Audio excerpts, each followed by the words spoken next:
प्यारे बच्चों, ये है आपका मिड टर्म एग्जाम 2023-24 छठी क्लास हिंदी पेपर का पूरा सॉल्यूशन आंसर की के साथ। ये वीडियो आपको 3 तरीके से हेल्प करेगी। पहला, उन बच्चों के लिए जिन्होंने ये आज मॉर्निंग शिफ्ट में पेपर दिया है तो अपने आंसर चेक कर लें, आपके कितने मार्क्स आ रहे हैं आपको इसी वीडियो से पता चल जाएगा। दूसरा, उन बच्चों के लिए जो इवनिंग शिफ्ट के हैं तो आपको इस वीडियो से ये क्लियर हो जाएगा कि पेपर किस तरह से आ रहा है, और काफ़ी सारे क्वेश्चन तो भैया एज इट इज़ इवनिंग और मॉर्निंग के सेम आ रहे हैं। तीसरा, उन बच्चों के लिए जो नेक्स्ट ईयर इस वीडियो को देख रहे हैं तो सैम्पल पेपर आपको पता चल जाएगा कि पेपर आपको किस तरीके से आएगा। तो तीनों बच्चे फटाफट से वीडियो को लाइक कर लो, अपने सभी दोस्तों को शेयर कर दो, मेरे बारे में जान लो। मैं हूं आपके साथ आशीष सर। चैनल को नीचे सब्सक्राइब कर लेना, लाल बटन दबाकर घंटा जरूर दबा देना। आइए देखते हैं पेपर का। और पेपर 60 नंबर का है, 2.5 घंटे का है। आपको पेपर में 2 खंड मिलेंगे, का और खा।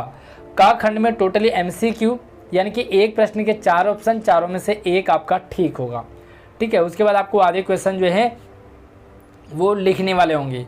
अब आपको एक पैसेज सबसे पहले दिया हुआ है और पैसेज आपको पढ़ना है। पैसेज पढ़ने के बाद आपको इसके आंसर देखने हैं। तो ये पैसेज आपका सिलेबस से नहीं है, यानी कि आपको 5वीं क्लास का यहाँ पे पूछा गया है। तो एक जोजिला पास से आगे चल कर के जवाहर लाल मातायन पहुँचे तो वहाँ के नवयुवक कुली ने बताया, साहब सामने उस बर्फ़ से ढके पहाड़ के पीछे अमरनाथ की गुफा है, लेकिन साहब रास्ता बहुत टेढ़ा है। तब जवाहरलाल ने पूछा, कितनी दूर? कुली ने उत्तर दिया, साहब 8 मील दूर है। जवाहरलाल अपने चचेरे भाई की ओर प्रश्न सूचक दृष्टि डाली और अमरनाथ घूमने के लिए और भी उत्सुक हो गए।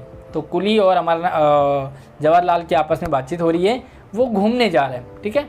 अब यहाँ पे आप देखेंगे प्रश्न की जोशीला के पास पहुंचकर आगे चलकर जवाहरलाल कहाँ पहुँचे थे। तो सिंपल सा यहाँ पर लिखा हुआ उन्होंने कि वो जवाहरलाल मातायन पहुँचे। तो पहले का आपका आंसर होगा मातायन। तो देखते हैं यहाँ पर मातायन ऑप्शन में है या नहीं है। तो भाई सिंपल सा यहाँ पर आपको ऑप्शन में मिल गया, ये है आपका मातायन। ये आपका यही वाला लिखना है आपको आंसर। दूसरा क्या है, दूसरा सवाल है, कुली ने जवाहरलाल को अमरनाथ की दूरी कितनी मील बताई। तो यहाँ पर भी क्लियरली लिखा हुआ है, उन्होंने कहा कि 8 मील दूर है। तो देखते हैं भाई 8 मील ऑप्शन में है या नहीं है। तो भाई आपको मिल गया, यानी कि आपको ख इसका आंसर करेक्ट करना है, ठीक है। तो 2 दूना 4 नंबर आपके आ गए। अब आगे बढ़ते हैं। एक कविता है, कविता को पढ़ेंगे कि छोटी सी हमारी नदी टेढ़ी मेढ़ी धार, गर्मियों में घुटने भर भिगो कर जाते पार। पार जाते डोर डंगर बैलगाड़ी चालू, ऊंचे हैं किनारे इसके पाट इसका ढालू। पेटे में झकाझक बालू कीचड़ का नाम, कांस फूले एक पार उजले जैसे धाम। तो ये कविता है, आपने पढ़ ली, समझ ली है। आइए प्रश्नों को देखते हैं। नदी की धार कैसी है? तो भैया यहाँ पर दिखा हुआ कि छोटी सी नदी टेढ़ी मेढ़ी धार, ठीक है। तो नदी की धार कैसी है? टेढ़ी मेढ़ी है। तो आइए देखते हैं भैया, टेढ़ी मेढ़ी हमको यहाँ पर ऑप्शन मिल गया है, तो आपको यही वाला टिक करना था। आगे थोड़ा सा जूम कर लेते हैं। और दूसरा सवाल है, नदी के किनारे कैसे हैं? तो भैया देख लेते हैं नदी के किनारे कैसे हैं। तो यहाँ पे क्या लिखा हुआ है, ऊंचे हैं किनारे जिसके, ठीक है। तो कैसे भाई, देखो ऊंचा ऑप्शन में मिलना चाहिए और भाई फाइनली हमें मिल गया है, ये है आपका ऊंचा। तो आपको चारों ऑप्शन नहीं लिखने, सिर्फ ऊंचा लिख देना है, आपका पूरा 2 नंबर मिल जाएगा। और अब आपके पास प्रश्न आ गए हैं, चाय में कुछ गिरा है, वाक्य में सर्वनाम क्या है ना। तो आपको यहाँ पर ग्रामर के क्वेश्चंस हैं और ग्रामर के जितने भी टॉपिक आपको समझने हैं फाइनल पेपर के लिए भी वो हमारे चैनल पे वीडियो है, जाकर के आप ज़रूर देखें। इसी वीडियो के डिस्क्रिप्शन में आपको वो वीडियो मिल जाएगी। चाय में कुछ गिरा है, तो यहाँ पर जो सर्वनाम है वो है कुछ, ठीक है। और ये अनिश्चयवाचक सर्वनाम है। उसके बाद आपको चलना है कि निम्नलिखित में व्यंजन को पहचानिए। तो भैया अ स्वर है, ई स्वर है, ए भी स्वर है, लेकिन जो ख है वो व्यंजन है, क्योंकि क से लेकर के और ज्ञ तक सारे आपके व्यंजन होते हैं। अ से लेकर के आहा तक आपके क्या हैं, स्वर माने जाते हैं। दिए गए शब्दों में बहुवचन शब्द आपको पहचानना है। पत्ता, किताब, बच्चे और कुर्सी। एक पत्ता, एक किताब, एक कुर्सी, लेकिन एक बच्चे नहीं होता, बच्चे बहुत सारे होते हैं। तो आपका जो आंसर है वो है बच्चे, ठीक। आगे बढ़ते हैं। और भाई वीडियो को लाइक नहीं किया तो प्लीज़ यार लाइक कर लिया करो, मुझे अच्छा लगता है। और आप इस वीडियो को कौन से स्कूल से देख रहे हैं, अपने स्कूल का प्यारा सा नाम कमेंट में ज़रूर लिखें। मीनू का हाथी वाक्य में हाथी किस प्रकार की संज्ञा है? तो हाथी किस प्रकार की संज्ञा है? मीनू का हाथी। तो देखो जातिवाचक है, व्यक्तिवाचक है, समूहवाचक है, पदार्थवाचक।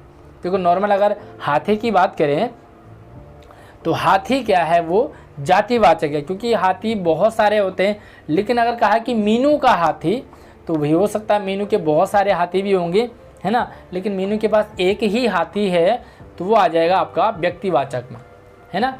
जब हम किसी पार्टिकुलर एक की बात करेंगे तो वो व्यक्तिवाचक में आ जाता है। और अगर मैं नॉर्मल हाथी की बात करता तो नॉर्मल हाथी तो भैया बहुत सारे होते हैं, जंगल के हाथी, पालतू हाथी, उसके हाथी, इसके हाथी, तो वहाँ पे तब जातिवाचक होता। लेकिन यहाँ पर आपका व्यक्तिवाचक है। अगर आपको किसी सवाल में आंसर में डाउट लगे तो आप कमेंट कर सकते हैं। यहाँ पर आपको प्रश्न आ गए हैं चैप्टर से, और ये भैया ज़्यादातर शायद मुझे लग रहा है कि दादी माँ चैप्टर है, और उससे यहाँ पर हम हर शनिचर को हमें ऑलिव ऑयल या कैस्टर ऑयल पीना पड़ता। यह एक मुश्किल काम था। शनिचर को सुबह से ही नाक में इसकी गंध आने लगती, क्योंकि पीना है तो गंध आ जाती है। छोटे शीशी के गिलास जिन पर ठीक खुराक के लिए निशान पड़े रहते हैं कि इतना एक दिन, इतना एक दिन, इतना एक दिन, है ना। आपने देखा होगा दवाई में भी 2.5 ml, 3 ml, 5 ml का निशान बना होता है। उन्हें देखते ही मितली होने लगती, मतलब अच्छा नहीं लगता दवाई, है ना। आपको कैसी लगती है दवाई पीना, मुझे कमेंट सेक्शन में आप ज़रूर बताइए। मुझे आज भी अच्छा लगता है, आज भी लगता है कि अगर हम ना भी पीते तो शनिवार दवा से तो कुछ ज़्यादा बिगड़ने वाला नहीं था, सेहत ठीक ही रहती। खैर दवाई तो पीनी चाहिए। आपके स्कूल में भी दवाइयाँ मिलती है, कौन कौन सी दवाइयाँ आपके स्कूल में मिलती हैं, आप मुझे कमेंट सेक्शन में दवाइयों के नाम ज़रूर बताएंगे। चलिए आगे देखते हैं। शनिवार को लेखिका को शनिवार की सुबह अच्छी नहीं लगती थी, इसका क्या कारण था। स्कूल जाना पड़ता था, ऑलिव ऑयल पीना पड़ता था, तो भाई सीधा सा इसका आंसर है, उनको ऑलिव ऑयल पीना पड़ता था, तो इसीलिए उनको अच्छा नहीं लगता था। अगला सवाल है आपके पास, पाठ और पाठिका लेखिका का नाम इनमें से कौन सा है। तो भैया बचपन, कृष्णा सोबती, माधवी वर्मा। ओ भाई साहब बचपन तो है, लेकिन कौन है इसकी लेखिका, शायद कृष्णा सोबती है ना। तो भाई मैं थोड़ा सा कंफ्यूज हो रहा हूँ, क्योंकि मैंने इस साल छठी पढ़ाई नहीं है, पर जहाँ तक मुझे लगता है मैंने पिछले 2-3 साल पहले पढ़ाया था, तो शायद बचपन जो है कृष्णा सोबती ने लिखा है। बड़ा सा चश्मा वाला, उन्हें वहाँ पर फ़ोटो भी उनकी बनाई है। लेखिका को दवा की खुराक का ठीक पता कैसे लगता था, तो शीशी पर लिखा हुआ पढ़ती थी, डॉक्टर से पूछकर, माँ से पूछकर, या भाई शीशे पर निशान बनाया ना, शीशे के गिलास पर लगे निशान, तो निशान लगा होता था ना। देखो मान लीजिए ये शीशी है आपकी, अब इस पे निशान लगे होते हैं ऐसे ऐसे करके ना, कट लगे होते हैं, तो आपको इसका पता चल जाता है। कैस्टर ऑयल के बारे में कौन सा कथन असत्य है। इसकी गंध अच्छी न थी, बिल्कुल सही बात है। उसे देखते ही उल्टियाँ आने लगती, बिल्कुल सही बात है।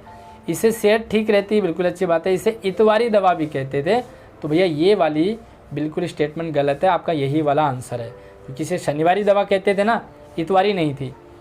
अब आगे चलते हैं, और यहाँ पर भी कुछ प्रश्न है। सबसे पहले यहाँ पर आपको एक कविता दे रखी, वह चिड़िया जो चोंच मारी कर दूध भरे झुंडी के दाने, रुचि से रस से खा लेती है, वह छोटी संतोषी चिड़िया नीले पंखों वाली मैं हूँ, मुझे अन्न से बहुत प्यार है। तो चिड़िया के पंख ऐसे भाई, वह चिड़िया जो नीले पंखों वाली मैं हूँ, है ना। तो भैया ये तो क्लियरली है कि नीले पंखों वाली है, और आपका जो आंसर है नीला नीला नीला, यस ये आ गया आपका नीला, ये आपका सही उत्तर हो गया। उसके बाद चलते हैं, चिड़िया किसके दाने खा लेती है, तो वो खाती है दूध भरे झुंडी के दाने, ठीक है, ये वाला आंसर हो गया। चिड़िया का स्वभाव कैसा था, तो इसमें चिड़िया को संतोषी बताया है, तो ये वाला आंसर आपका करेक्ट हो गया। वह चिड़िया जो नामक पाठ के रचयिता कौन है, तो भैया इसके रचयिता है शायद और लगभग श्योर हैं केदारनाथ अग्रवाल। बाकी अगर कुछ ऊपर नीचे हो जाता है तो कमेंट आप कर सकते हैं। आप बताइए कि क्या आपने पढ़ करके समझ करके केदारनाथ अग्रवाल इसका सही उत्तर है या नहीं है, ठीक है। तो प्यारे प्यारे से अपने कमेंट जरूर रखें, क्योंकि नेक्स्ट ईयर आपके कमेंट जो है वो दूसरे बच्चे भी पढ़ेंगे तो उनको भी अच्छा लगेगा। नादान दोस्त पाठ किसने लिखा। नादान दोस्त पाठ लिखा है प्रेमचंद जी ने, ठीक है। तो इसका सही उत्तर ये वाला होना चाहिए। केशव कार्निश तक कैसे पहुंचा, तो केशव जो है कार्निश तक वो स्टूल से पहुंचा, श्यामा ने स्टूल पकड़ रखा था और केशव पहुंच गया। चिड़िया किसका दिल टटोलती है, तो वो चढ़ी नदी का दिल टटोल कर, है ना। तो चिड़िया किसका दिल टटोलती है? नदी का। चिड़िया कौन सा मोती ले जाती है? तो वो है जल का मोती ले जाती है वह छोटी मुँह बोली चिड़िया। चलिए आगे देखो, मैं पत्र लिख रहा हूँ, वाक्य में सर्वनाम शब्द बताइए। तो यहाँ पे आपको सर्वनाम बताना है। तो सर्वनाम कौन सा है? मैं, ठीक है, आप लिखोगे इसमें मैं सर्वनाम है। आगे देखो, यहाँ आप यहाँ पर कब आओगे? रेखांकित सर्वनाम का भेद बताना है कब। तो यहाँ पर आपको अनिश्चयवाचक सर्वनाम है, क्योंकि पता नहीं है कि कब आना है, कोई टाइम फिक्स नहीं है। विशेषण आपको बताना है। आपकी कक्षा में 35 छात्र है, तो यहाँ पर जो है संख्यावाचक विशेषण आपको ये, क्योंकि संख्या हो रही है 35। प्रहार में उपसर्ग बताएंगे, तो उपसर्ग आपका हो जाता है यहाँ पे, ये है प्रा, ठीक है। और मूल शब्द क्या है भैया? मूल शब्द है हार। आगे चलते हैं। ऐनक के कारण लोग लेखिका को क्या पीने की सलाह देते थे? तो ऐनक के कारण लोग कहते थे उन्हें कि वो शायद डूब में चलें, और कुछ पीने को कहते थे, शायद मैं ध्यान से उत्तर रहा है। चिड़िया ने कितने अंडे दिए थे? तो शायद चिड़िया ने 2 अंडे दिए थे। एक बार आप थोड़ा सा इसे क्रॉस चेक करें। श्यामा, केशव और श्यामा ने चिड़ियों के को खाने के लिए क्या बिखेरा था? तो उन्होंने वहाँ पर कुछ दाने वाने बिखेर दिए थे ताकि वो खा ले आराम से। अचानक श्यामा की आँख कितने बजे खुली? अरे बाप रे, ये वाला सवाल तो भाई मैं भी समझ नहीं आ रहा। श्यामा की आँख खुली और वो तुरंत जो है फिर से अंडे देखने जाती है ना। तो ये तो मुझे आ नहीं रहा, लेकिन आपको बताना है। दूध बेरे जुंडी के दाने कौन रुचि से खा लेती है? तो दूध बेरे जुंडी के दाने वो संतोषी चिड़िया खा लेती है। चिड़िया आखिर किसके खातिर गाती है? तो चिड़िया बूढ़े बन बाबा के खातिर गाती है। चिड़िया का गीत कैसा है? तो वो चिड़िया का गीत बहुत ही मधुर है, ठीक है। वो क्या कहती हैं, रस उड़ेल कर गा लेती है, तो वो इसकी जो है बहुत मीठी आवाज़ है। दाने किससे भरे हैं? तो दाने जो है वो जुंडी से भरे हैं। चश्मा लगाते समय डॉक्टर ने लेखिका को क्या भरोसा दिलाया था? उसकी क्या बात सही थी? तो डॉक्टर ने कहा कि भाई आप इसे रोज़ पहनोगे, लगातार पहनोगे, पहनते रहोगे तो आपकी जो आँखें वो जल्दी ठीक हो जाएंगी और ये चश्मा आपका हट जाएगा। टोपी के विषय में लेखिका के क्या विचार थे? टोपी के विषय में लेखिका के क्या विचार थे? तो टोपी ये कौन सा चैप्टर है भाई? ये टोपी वाला मुझे समझ आया नहीं है, बाकी आप मुझे बता दें भाई, क्योंकि मैंने साल 6ठी पढ़ाई नहीं है, 2-3 साल से थोड़ा सा मैं कंफ्यूज हो रहा हूँ। लेखिका बचपन में कैसी पोशाक पहनती थी? तो वो भाई धारीदार, घेरदार ऐसा कुछ था उसमें, तो वो वाला पहनती थी। अंडों की हिफाजत के लिए केशव और श्यामा ने क्या क्या प्रयास किए? तो भाई केशव और श्यामा ने सबसे पहले तो ऊपर जो है वो छप्पर लगाया उनके लिए, टेंट बनाया, फिर नीचे उनकी कुछ रखने के लिए उनको उठाया और किसी उसमें गद्दे में कपड़े में रख दिया। फिर उनके लिए वहाँ पर पानी वानी की व्यवस्था करी, दाने वाने की व्यवस्था करी। तो सारी व्यवस्था आप लिखेंगे। केशव को किस प्रकार का अफसोस हो रहा था? केशव को अफसोस हो रहा था कि उन्होंने अंडों को क्यों छुआ। काश वो अंडों को ना छूते तो चिड़िया अंडों को ना तोड़ती और वो अंडे जो है बच्चे जरूर बनते। अब यहाँ पर आपको फिर से 3 प्रश्नों के उत्तर देने। चिड़िया को किससे प्यार है और क्यों है? तो चिड़िया को बहुत सारी चीज़ों से प्यार है। चिड़िया को नदी से प्यार है, चिड़िया को विजन से प्यार है, चिड़िया को और किससे प्यार है भाई? मुझे अन्न से प्यार है। तो अन्न से प्यार है क्यों है? क्योंकि वो जंगल में गाती है, अन्न को खाती है और नदी में नहाती है और पानी पीती है, जल का मोती ले जाती है। चिड़िया अपना जीवन कैसे जीती है? तो आप बता सकते हैं चिड़िया सुबह उठती है, अपने घोंसले में रहती है, फिर उड़ जाती है अपने बच्चों के लिए दाना पानी के लिए, फिर दिन भर इधर उधर होती है, शाम को फिर अपने बच्चों के लिए और खुद का व्यवस्था करके वापस आती है और अपने बच्चों का वो दाना उन्हें देती है। चिड़िया के गायन की क्या विशेषता है? तो चिड़िया बहुत मीठा गाती है, उसका गाना सबको पसंद होता है और वह ऐसे गाती है कि लोग चाहते हैं कि वो बार बार गाती रहे। चिड़िया में स्वयं को गर्वीली क्यों कहा? तो चिड़िया ने स्वयं को गर्वीली क्यों कहा? क्योंकि वो जल का मोती ले जाती है, वो ऐसा वैसा बेकार पानी नहीं पीती है। अक्सर हम लोग पी लेते हैं, है ना, कोई भी पानी मिल गया तो, लेकिन चिड़िया जो है ना वो नदी वाला पानी पी रही, बहते वाला पानी, इसलिए वो गर्वीली है। अब आपको अनुच्छेद लिखना है, एक आधा पौना पेज का लिखना है। अपना गांव शहर, आप कहाँ रहते हैं, गांव में या शहर में? तो जहाँ रहते हैं आप वहाँ के बारे में बताएंगे, कैसा है, आप कहाँ खेलते हैं, क्या करते हैं, वहाँ पे सारे गांव के बारे में। श्रमदान का महत्व, श्रमदान देते हैं ना आप स्कूल में, सफाई वगैरह होती है तो सैटरडे वगैरह को सफाई होती है, उसमें आप सारा साफ़ सफाई करते हैं, स्कूल साफ़ सफाई करते हैं, आप गली वगैरह भी साफ़ सफाई कर सकते हैं। तो श्रमदान का क्या फ़ायदा होता है भाई, फ्री में हम बच्चे जो है इंजॉय करते हुए अपना साफ़ सफाई कर लेते हैं। मेरा प्रिय पशु या पक्षी, तो आपका कोई फेवरेट पक्षी होगा कोई, या पशु होगा, आप कुछ पालतू वगैरह भी पालते होंगे तो उनके बारे में लिख सकते हैं। बाढ़ की समस्या दिल्ली में आपने देखने को मिली होगी, तो बाढ़ की जो क्या समस्या है वो आप उसके बारे में यहाँ पर लिखेंगे। अब आपको यहाँ पर एक पत्र लिखना है जन्मदिन की बधाई देते हुए, सेवा में मित्र को लिखेंगे, तो प्रिय मित्र लिखेंगे और मित्र का वहाँ पर नाम वाम लिख करके हालचाल पूछेंगे और उन्हें बताएंगे भाई तुम्हारा जन्मदिन इतने तारीख को है, मैं कोशिश करूँगा आने की, ना आ पाऊँ तो मैं आपको बधाई देता हूँ और देती हूँ, इस तरह से आप पत्र लिखेंगे। पीने के पानी के जल संकट का निवारण आपको करना है, तो सेवा में श्रीमान जल विभाग है ना, तो जल विभाग दिल्ली जल बोर्ड, विषय लिखेंगे पानी की समस्या निवारण हेतु। महोदय सविनय निवेदन ये है कि हमारे इलाके में पानी की बहुत दिक्कत किल्लत है, टाइम से नहीं आता है, प्रॉब्लम होती है वगैरह वगैरह, जिससे कि हमें पीने का और नहाने वगैरह की प्रॉब्लम आ रही है। तो प्लीज़ कृपया करके आप हमारे घर में, गली में, हमारे मोहल्ले में पीने के पानी, साफ़ पानी की व्यवस्था कराएं, आपकी कृपा होगी। ठीक है, तो आप अपना एड्रेस नीचे लिखेंगे, अपना नाम लिखेंगे।